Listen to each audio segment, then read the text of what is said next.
Welcome to Sarushi classes. So today we are going to learn NCERT Class 6 History, that is chapter 7, that is new questions and ideas. So what are these new questions and new ideas? So basically in that period people used to there were four varna systems and things like that. But uh, people there were questions started came into minds of people that they thought why we have to follow these ideas, or why we have to follow these varna systems and all.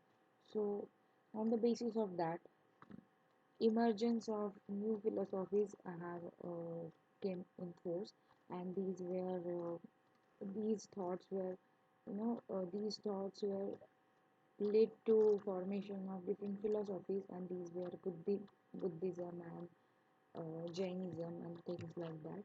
So let us discuss about Buddhism. So Buddhism is nothing but a philosophy that is based on the Four Noble Truths, and this philosophy was given by the Gautam Buddha. Buddha was belonged to Kshatriya clan, and he belonged to Sakhyagana, and who uh, he told about he told that life is full of suffering, that is dukkha, and the cause of this dukkha, that is misery, is a thirst or tanha, and these Buddha used to call it as a samudana. And and the third noble truth was there is a hope for the cure, that is nirodha. And the fourth and the last noble truth of the Buddhism was treatment for all these three is eightfold path, and they used to call it as a magga. So to support the uh, misery, that is dukkha, there was an example, the story of Kistogami, who was a woman who was carrying a dead child on her shoulders in the hope that the child would gain life again. She met the Buddha and asked him to bring her child's life back. And Buddha made her realize that if she can bring mustard seeds from the home of a person where no one has died, and I would definitely go ahead and bring life to your child. And then she went to get the mustard seeds door to door from the house where no one has died, and she could not find such house. So with this she came to know that there is no such house where no one is died, and she got to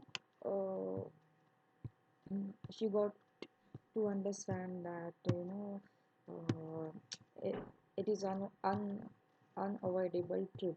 So these eightfold path given by the Buddha were right view, right intentions, right speech, right actions, right livelihood, right efforts, right concentration, and right mindfulness. So with these eightfold paths, one can one can treat dukkha and these things. So the spread of Buddhism, basically Buddhism was divided into two sects, that is Mahayana and Theravada, or it is also known as Hinayana. Mahayana spread on the northern side of the Indian subcontinent, and the Hinayana or Theravada is spread over the southern part of the Indian subcontinent. So basically, it is developed in Bihar, and here you can see it is the present day Bihar. And then on the upper part of this Indian subcontinent, uh, spread of Mahayana Buddhism was there, and you can see here the below part of these Indian subcontinents there is a spread of Theravada or Hinayana Buddhism. So the southern part there is a Hinayana Buddhism. So the next is Upanishads. So what are these Upanishads? Upanishads are Upanishads are books and where the Vedantas were given. What is this Vedantas? Vedantas is nothing but a combination of two words, that is Ved and Anta. Anta means the end. So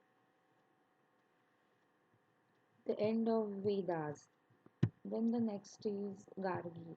Gargi, who was a female saint, and at that time, female in Varna system, females were not allowed to read the Vedas, but this woman read written the Upanishads. Then the another exception was Satyakama Jabala, who was a son of slave Jabali, as the son of as the slaves and untouchables, that is the fourth Varna, were not allowed in these practices, but these were some of the exceptions. And later, these Upanishads were developed by Shankaracharya. Panini was another person who prepared grammar for Sanskrit, and he arranged vowels and consonants in spatial orders. So this is about that. So the next is Jainism. So let us talk something about Jainism. Basically, the Jainism is propounded by the Vardhaman Mahavira, who was born in Kundgram and he is died in Pawapuri. So there were 24 Tirthankaras, and the first Tirthankara was Rishabdeva, and the last Tirthankara was Vardhaman Mahavira. So this philosophy was basically depend on these things. Here you will see the symbol, and they gave three Ratnas philosophy, which is right faith, right conduct, and right knowledge. So these were the three paths to liberations they have given, and they have written here that Parasparograha Jivanam, which means mutual assistance of all being. So there were five pillars on which Jainism is based. These five pillars were Ahimsa, which means non-violence; Satya, which means truth; Asteya, which means non-stealing; Aparigraha, which means non-possession; and Brahmacharya, which means celibacy. So this, uh, what is name? Vardhaman Mahavira, who was the 24th Tirthankara, who was born in Lichavi kingdom, and he left his home at the age of 30, and he propounded the Jainism.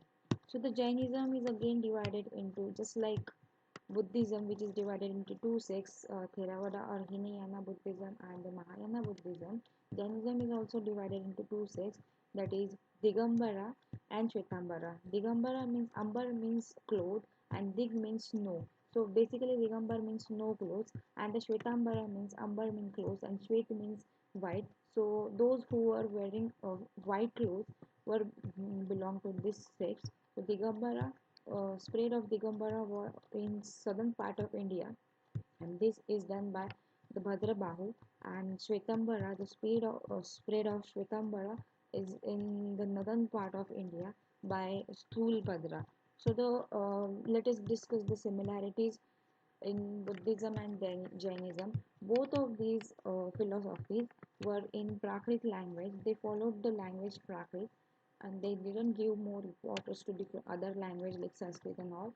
And both the proponents of both the philosophies were belong to princely families, and both of them denied the gods and Vedas.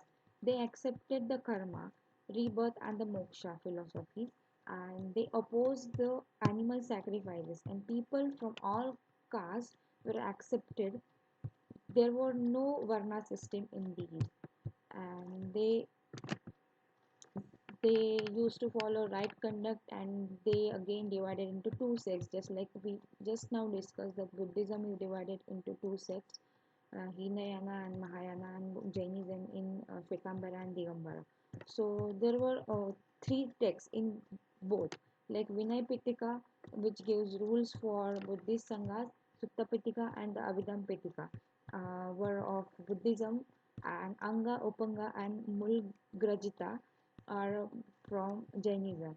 So the three Ratna, Buddha, Dhamma, and Sangha, were of Buddhism, and right philosophy, right knowledge, and right right character are of Jainism. So these were about the similarities of between Buddhism and Jainism. Let us have a look at dissimilarities between Buddhism and Jainism. As first point, Buddhism followed ahimsa, but it is not that much strict as that of Jainism, where ahimsa is very strict. Buddhism did not believe in soul, whereas Jainism believed in the existence of soul. Buddhism followed the eightfold path, whereas in Jainism there were three Ratna philosophy. In Buddhism, the texts were in Pali language, whereas in Jainism the texts were in Sanskrit and Prakrit language. And Buddhism, the caste system was highly opposed, whereas in Jainism it was just opposed, but not that much highly. They didn't oppose. Then in Buddhism, there were royal supports. Ashoka and Kanishka supported Buddhism, whereas Jainism was not supported by any royal king or person. Then the spread of Buddhism is mainly outside the India, whereas the spread of Jainism is in within the India. And in Buddhism, one can attain the moksha by sangha, and in Jainism, one can attain moksha by fast. And in Buddhism, one can attain moksha while being alive, whereas in Jainism, they have said that one can attain moksha only after the death. So this was all about the dissimilarities between Buddhism and Jainism. So what was the lifestyle during that time? They used to these pilgrims used to live in temporary houses, and also there were permanent houses that are called as viharas, where these pilgrims used to stay. There were a system of ashramas. So there were basically four ashramas, that are brahmacharya, then the grihastha, then vanaprastha and then sannyasa. So the brahmacharya is a means one should follow the brahmacharya at the age of 30. Then after the age of 30 to 60 he should follow the grihasthashram. Then after the age of 60 to 80 he should follow the vanaprasthashram, and after the 80 one should go for sannyasa. So this was about it. Then the Iranian prophet, whose name was Zoroaster, was contemporary of this philosophy, who was from Iran, and he wrote the book Avesta. And there was a worship place, which is a fire temple, and this again based on the three philosophies. Three philosophies, that was good thoughts, good words, and good deeds. So these were the 3 points which the this philosophy was based on. And basically these spread from Iran to Gujarat and Maharashtra, and these people were used to call Parsis. So this was all about it. So with this we have come to an end of this chapter. If you like this videos, please hit the like button and do spread the knowledge, and for more videos subscribe to our channel. Thank you.